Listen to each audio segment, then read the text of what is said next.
Entonces, estamos por terminar la unidad número 4, comunidades y ecosistemas. Vamos a ver hoy la parte 3 de este tema, que es la sucesión ecológica, ¿vale? Ahorita vamos a comenzar pues nuestra clase, ¿no? Ahí es donde según yo vamos. Y por ahí se quedó de tarea eh, la siguiente actividad. Se supone que ustedes ya hicieron este cuestionario. Ya me llegó el de algunos de ustedes. Había que responder unas preguntitas. Pues, Profe, pero mande. cómo se llama la aplicación? Cam Scanner, se los puse ahí en el grupo. En el grupo, creo. Sí. O sea, ¿la puedo descargar? O sea, ¿es gratis o qué onda? Sí, eso les dije también ayer, que era gratis para Android y iOS. Ahorita la busco. Ok, muy bien. Pues era para ayer, pero bueno, está bien. Entonces, bueno, ¿qué había que decir? Bueno, había que responder estas preguntas y referenciarlas en formato APA. Es meramente pues para que reafirmen parte del conocimiento que hemos tenido hasta el momento. ¿Qué es una comunidad? ¿Qué estructura puede tener una comunidad? Es lo que vimos en las sesiones anteriores de horizontal, vertical. ¿Qué funciones realizan las comunidades? ¿Qué patrones comunitarios existen? Es lo de al azar, puntual, etcétera, etcétera. Y las últimas dos, esas son nuevas y esas son las que voy a evaluar principalmente en esta tarea, ¿no? Métodos informales de clasificación y métodos formales de clasificación de las comunidades, ¿no? Entonces, Profe, eso, mande. ¿y si yo no puedo tomarle fotos en Can Scanner porque estoy en mi casa? Es que las dejé en Torreón, la tarea. Bueno, la haces a mano nada más. Ah, ok, Y a lo que hagas a mano lo escaneas con el celular. ok, gracias. Sí, no es necesario que hagas la caricatura, o sea, nomás la pura traducción y ya. Porque el archivo sí lo tienes, ¿no? Sí, Ah, ok, perfecto. Muy bien. gracias. De nada. Entonces, chicos, continuando. Ay, esta cosa no quiere.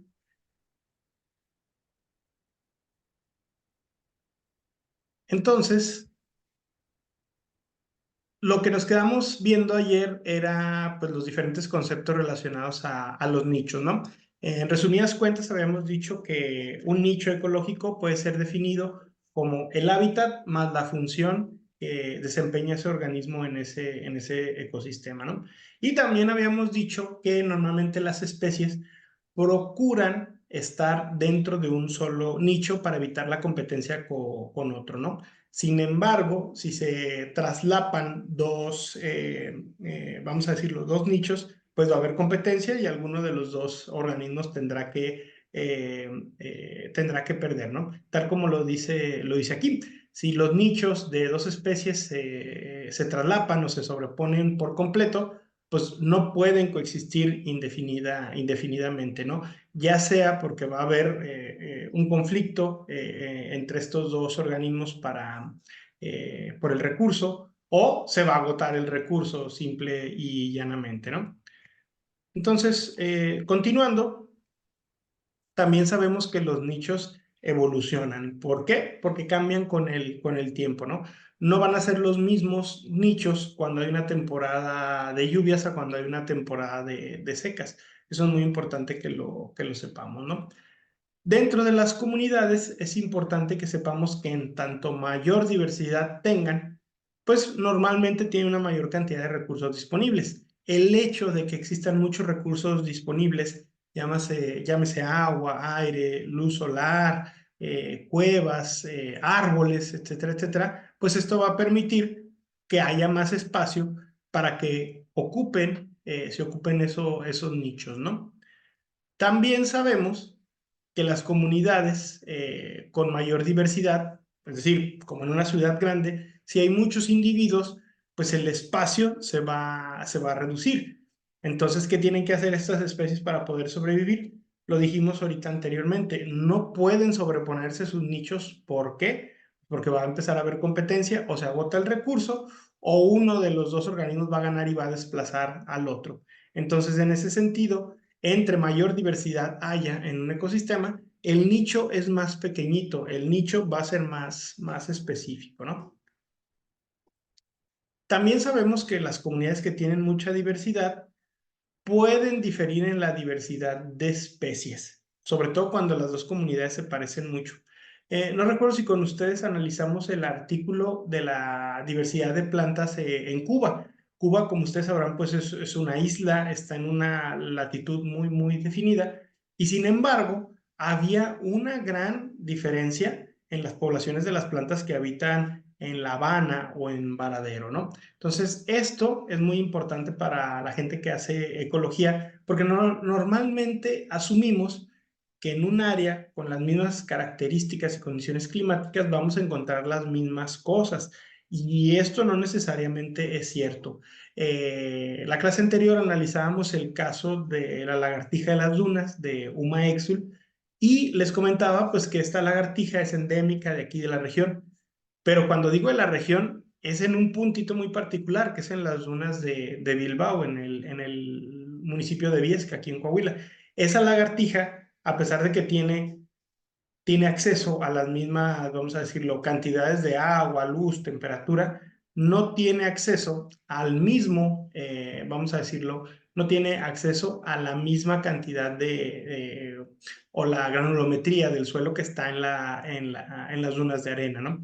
Entonces, en ese sentido, pues básicamente la temperatura es muy similar a la de aquí, a la de allá, a la radiación solar, etcétera, etcétera, pero eso no permite que la lagartija esté en todos lados. Entonces, vamos a decirlo de esta manera, ¿no? Las plantas de gobernadora que hay aquí en la ciudad, a las que están en el Cerro Las Novas y a las que nos vamos a encontrar en las dunas de Bilbao, pueden tener, a pesar de ser la misma especie, diferentes características, ¿no? Y el último tema que vamos a analizar el día de hoy es el de las sucesiones. La sucesión ecológica básicamente es el proceso por el cual hay un establecimiento lógico, sucesivo, vamos a llamarlo hasta cierto punto coherente, de las especies que van a habitar cuando un área está desnuda o va a empezar la formación de un ecosistema, ¿no? En el sentido estricto, el desarrollo de una comunidad a partir de un área desnuda se da por un proceso de colonización. La colonización no es otra cosa que el establecimiento de especies que antes no estaban ahí. Esta colonización, como todas las colonizaciones, va a ocasionar cambios en el medio ambiente y este cambio va a permitir que otras especies lleguen, ¿no? Entonces, en ese sentido, les voy a compartir ahorita mi pantalla. Aquí hay muchos ejemplos en internet y porque no sé por qué la presentación no trae esta imagen, pensé que sí la tenía. Ustedes pueden ver esta imagen, ¿no? Que estoy aquí señalando, ¿no? Básicamente aquí tenemos un suelo desnudo. ¿Y qué sucede después? Después de un tiempo llegan las primeras colonizadoras, que son los pastos y las herbáceas. Pastos y herbáceas forman el suelo, lo que permite a su vez que poco a poco lleguen otros árboles y eventualmente esos árboles producen otros árboles hasta llegar a formar pues un bosque, ¿no? Entonces, ¿por qué decía ahorita que la sucesión ecológica es pues es un método de observación ordenado, lógico y coherente? Porque en un suelo desnudo no va a llegar así de la nada a un bosque, tiene que pasar por una serie de procesos, ¿no? Aquí en el otro ejemplo que vemos aquí en esta imagen, podemos ver que ya había un bosque que estaba iniciando, ocurre un incendio, hay una pérdida total de especies, pero eventualmente la naturaleza sigue su curso, se vuelven a establecer pastos y herbáceas, y el orden natural de las cosas es que eventualmente eso vuelva a ser un bosque, ¿no? Esto puede llevar mucho tiempo, aquí en el esquema yo lo estoy explicando muy rápido, pero pues básicamente si se mantienen las condiciones climáticas en un área, pues esto puede permitir que los ecosistemas, llámese selvas, bosques o incluso desiertos, pues regresen a la normalidad después de un tiempo, ¿no? Como alguien que se dedica no solamente a las cuestiones de ecología, sino de bioremediación, esto para mí es muy importante que ustedes lo sepan, ¿no? Tenemos que respetar la vocación de la naturaleza, del ecosistema y sobre todo del suelo, ¿no? Si tenemos un suelo, pues básicamente lo que tiene es un bosque, pues no nos vamos a poner allá a sembrar frijol, por ejemplo, ¿no? Entonces hay que la misma naturaleza nos dice qué cosas sí y qué cosas no podemos sembrar en determinado lugar, ¿no? Entonces, continuando con lo que estábamos aquí viendo, vamos a ver algunos tipos pues, de sucesiones, ¿no? Ya les expliqué de manera muy general qué son las sucesiones. Ahorita explicábamos que era un proceso lógico, coherente, pero también podemos decir que es direccional y predecible, ¿no?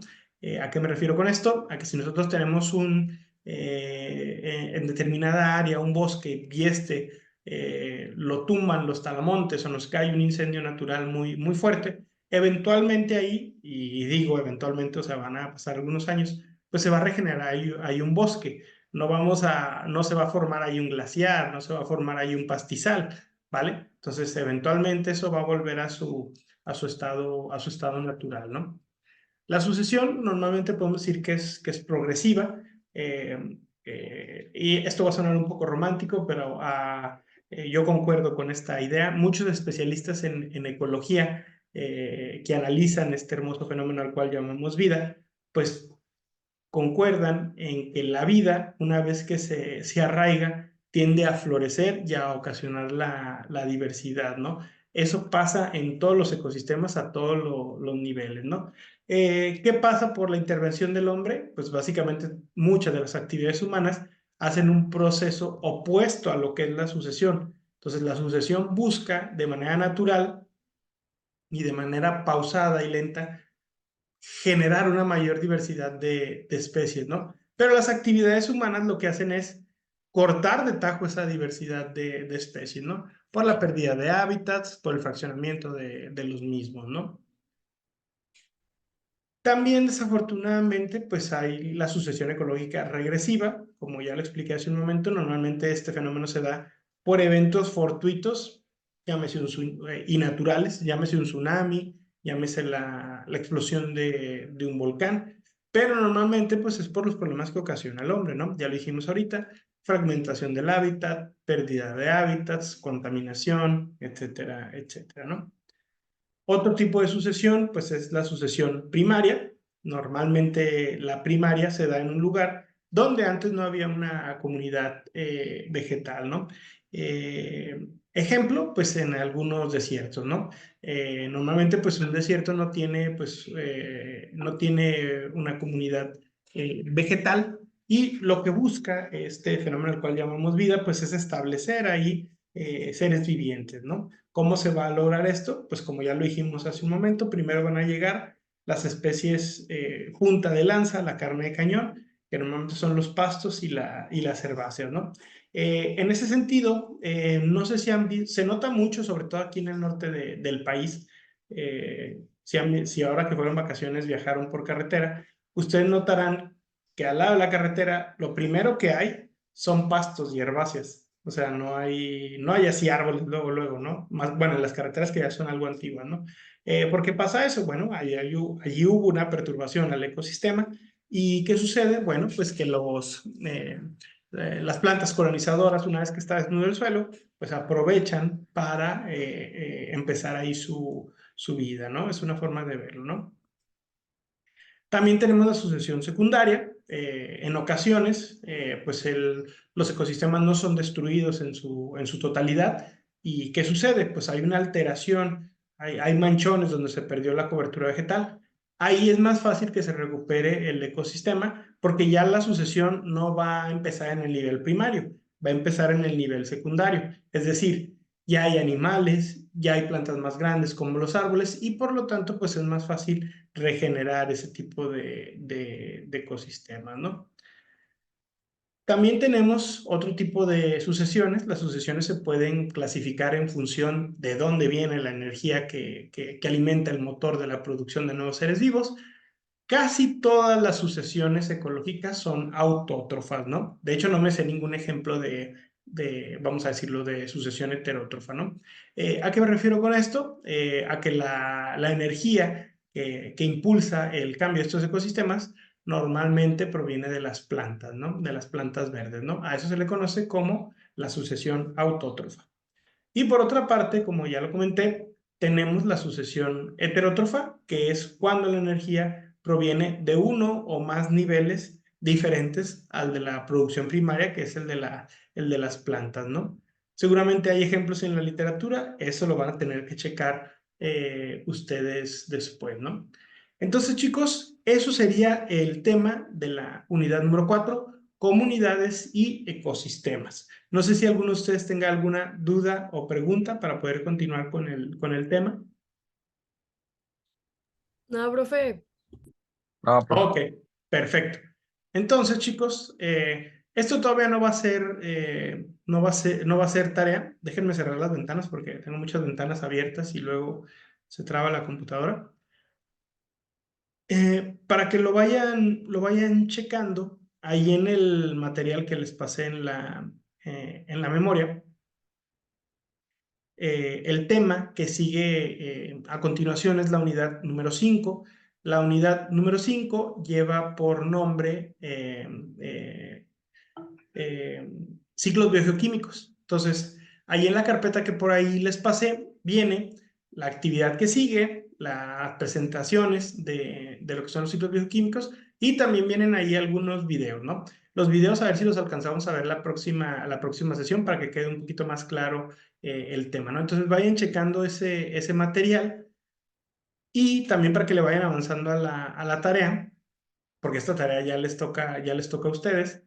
Pues básicamente lo que tienen que hacer en equipo para entregar a computadora, sí, esa computadora lo van a presentar aquí a través del Zoom, hay que hacer el link y todo el show, tienen que hacer un reporte en escrito de los ciclos biogeoquímicos, una cuartilla de resumen, compartirlo con los compañeros y tienen que ver el material anexo, ¿no?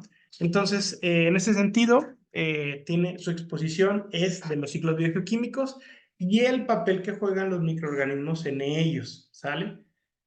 Aquí es algo muy importante, nombres científicos de las bacterias y los hongos que ustedes van a investigar y qué reacciones químicas desempeñan, ¿no?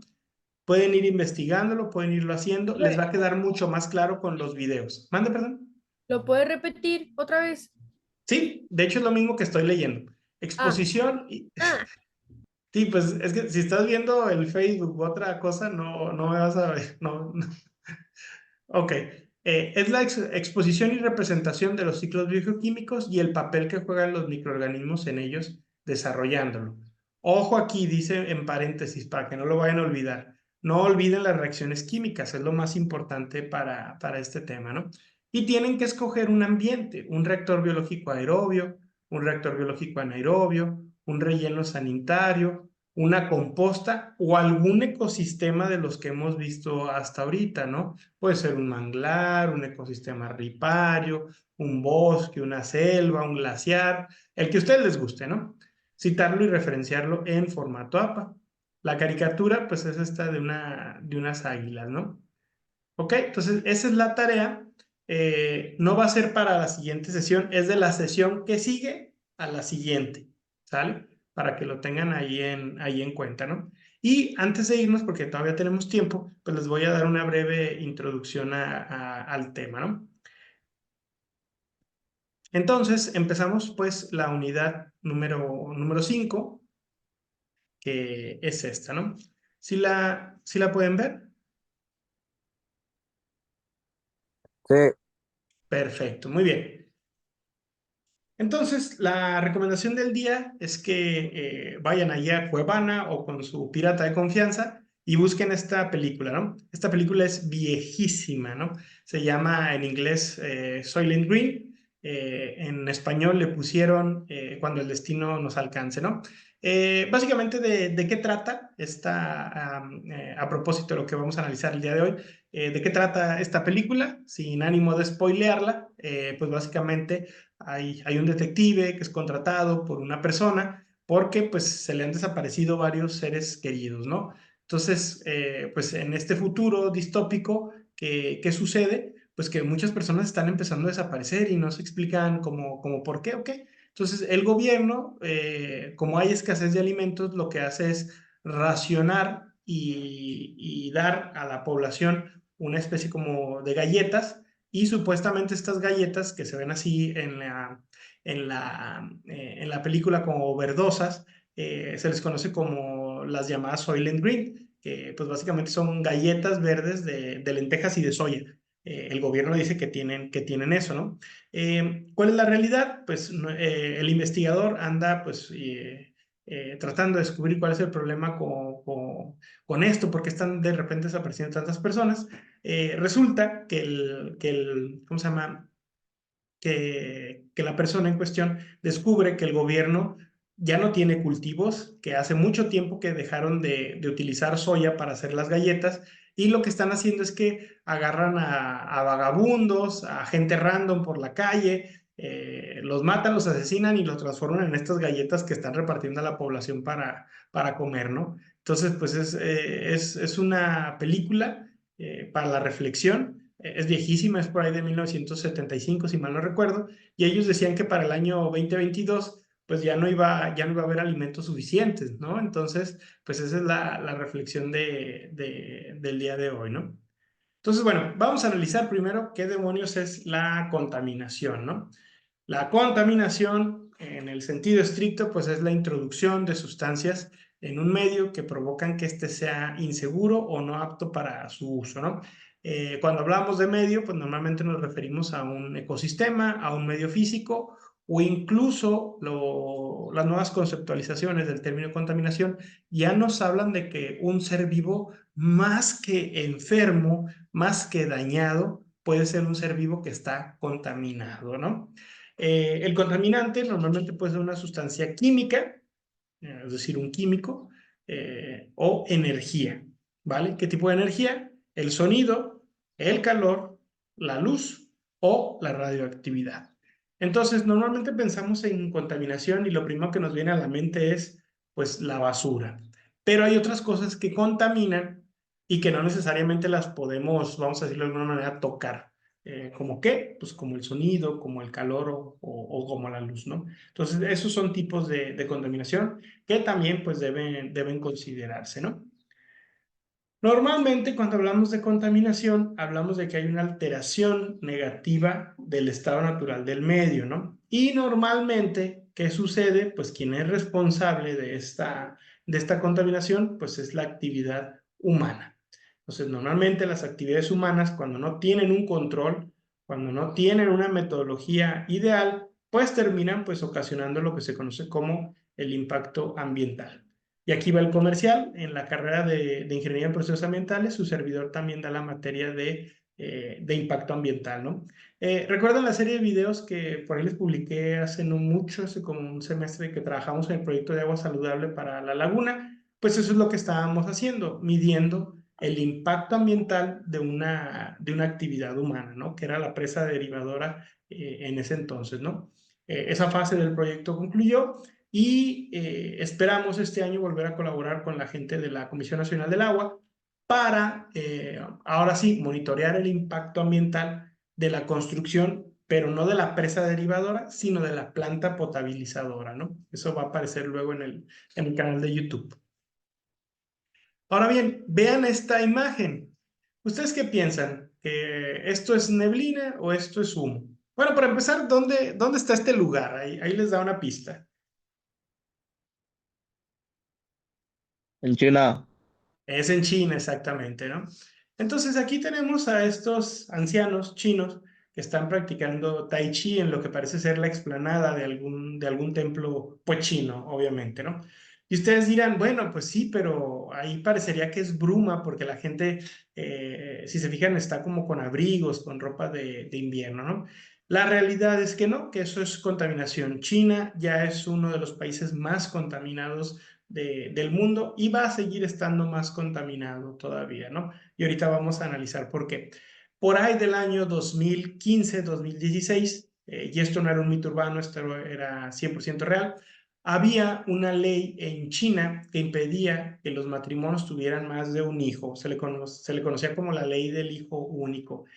¿Por qué? Porque eran demasiado chinos. Entonces el gobierno ya no se daba abasto para mantener los recursos ideales para su población. Entonces, ¿qué sucede? Pues al cabo de un tiempo hay muchas protestas, la gente se empieza a quejar, que esto pues atenta directamente contra sus derechos sexuales, sus derechos reproductivos, sus derechos como personas, chalala, chalala.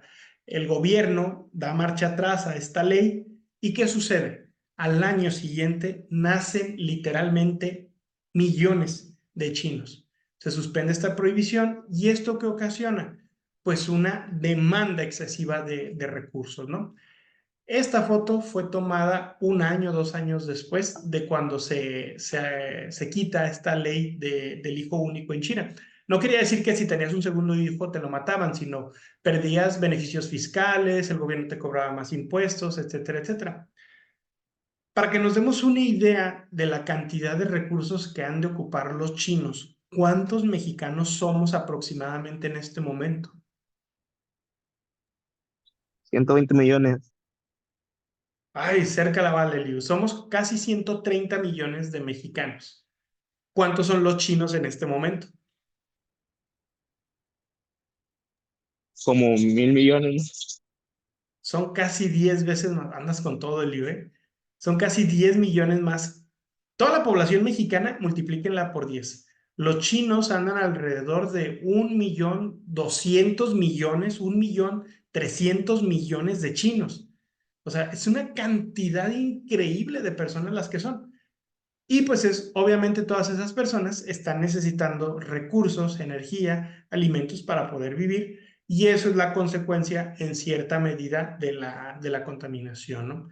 Por eso la mayoría de los países modernos, civilizados, pues le apuestan a mantener sus tasas poblacionales más o menos bajas, más o menos estables, para evitar gastos en infraestructura, para evitar que la población crezca más rápido que lo que podemos darle recursos, ¿no? Entonces es importante que sepamos esto, ¿no?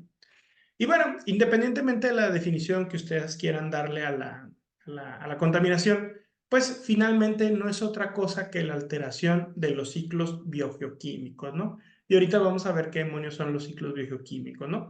Seguramente ustedes recordarán sus clases de química, los seres humanos, bueno, el doctor Mendeleev, un químico ruso, pues se dedica a clasificar los elementos que en su momento había y diseña lo que conocemos hoy en día como la tabla periódica, ¿no?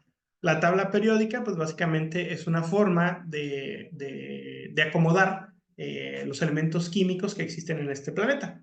Y pues todos esos elementos químicos tienen un ciclo.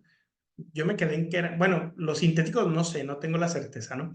Pero son alrededor de 110, 120 elementos los que conoce el hombre. Y todos ellos tienen un ciclo. Ese ciclo, pues, es básicamente cómo pasan del medio ambiente hacia los seres vivos y eventualmente cómo regresan al medio ambiente. Aquí, para el ejemplo, nada más puse el famoso calzón o el CHOMS. Carbono, hidrógeno, oxígeno, nitrógeno, fósforo y azufre.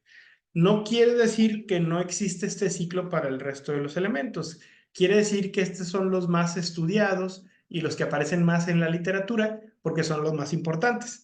Acuérdense que el CHOMS, carbono, hidrógeno, oxígeno, nitrógeno, fósforo y azufre, son lo que conocemos como los elementos biogenésicos. Son los elementos más abundantes en el cuerpo de los seres vivos y por eso son tan importantes y son tan estudiados. Se encuentran precisamente en ese mismo orden, ¿no? El carbono es el más abundante, luego le sigue el hidrógeno, luego el oxígeno, luego el nitrógeno, luego el fósforo y al final el azufre. Algunos de ustedes ahorita pensarán, profe, pero a mí alguna vez o a mi hermano o a alguien le dieron un suplemento de hierro para evitar la anemia. Sí, exactamente. Hay muchos otros elementos que no quiere decir que no sean importantes, pero que el cuerpo los requiere en cantidades muy específicas, ¿no? Si te faltan, estás enfermo, si te sobran, también te puedes enfermar o intoxicar, ¿no? Pero de eso hablaremos en la siguiente sesión, ¿no? Ahora, aquí si se fijan está puesto de una forma muy resumida. En el medio ambiente se van los elementos a los seres vivos y de alguna manera regresan para acá. En lo que les encargué de tarea, que tienen que ir checando, es cómo es que pasa de aquí para acá y viceversa. ¿Cuáles son las reacciones químicas y cuáles son los microorganismos que hacen que esos elementos se muevan de aquí para allá? ¿Sale? Eso es lo que hay que investigar, lo que hay que hacer, ¿no? Entonces, ¿cuál es la definición de ciclo bioquímico? Es la materia circulando desde los seres vivos hacia el ambiente abiótico, es decir, los ecosistemas, y viceversa. Hay 3 grandes grupos de ciclos biogeoquímicos, que son los gaseosos, los sedimentarios y los mixtos, ¿sale? Los gaseosos son aquellos que se dan en la atmósfera, los sedimentarios son los que ocurren mayoritariamente en la corteza terrestre y los mixtos son aquellos que tienen una fase, vamos a decirlo, aérea y terrestre de forma simultánea. ¿Cuáles son los ciclos gaseosos? Pues básicamente todos aquellos que están en algún momento en la atmósfera y que pasan al agua y de ahí a los organismos. Esto que tenemos aquí se lo van a llevar ustedes de tarea. Esta grafiquita de pastel representa la química de algo que es muy, muy, muy importante, ¿no? Entonces, pero ahí se la van a quedar ustedes de tarea, ¿no? Chicos, nos queda un minutito aproximadamente. No sé si tengan alguna duda o pregunta. No, de mi parte no. Ok, chicos, perfecto. Bueno, entonces ya saben cuál es la tarea, qué es lo que van a tener que hacer. Entonces, échenle muchas ganas, disfruten su fin de semana. Si ya saben, recuerden que si toman, no manejen. ¿Ok? Y los dejo porque en 5 minutitos empiezo la otra clase con el otro grupo, ¿no? Vale, pues chicos, nos vemos la próxima semana. No recuerdo si tengo clases con ustedes el lunes, pero el lunes no voy a dar clases. Me voy el domingo a Monterrey. Tengo una cita muy importante con una invitación que nos hicieron unos investigadores estadounidenses de la Universidad de Texas A&M, que están solicitando apoyo, colaboración para el análisis de vectores, cuestiones relacionadas con el dengue y con el mal de Chagas, que se están volviendo enfermedades emergentes nuevamente, ¿no? Muy bien, chicos, de mi parte sería todo. Cuídense mucho, pórtense bien y los estoy viendo la próxima semana, ¿sale? Hasta luego, bye bye, Vamos. chao. Hasta luego, profe.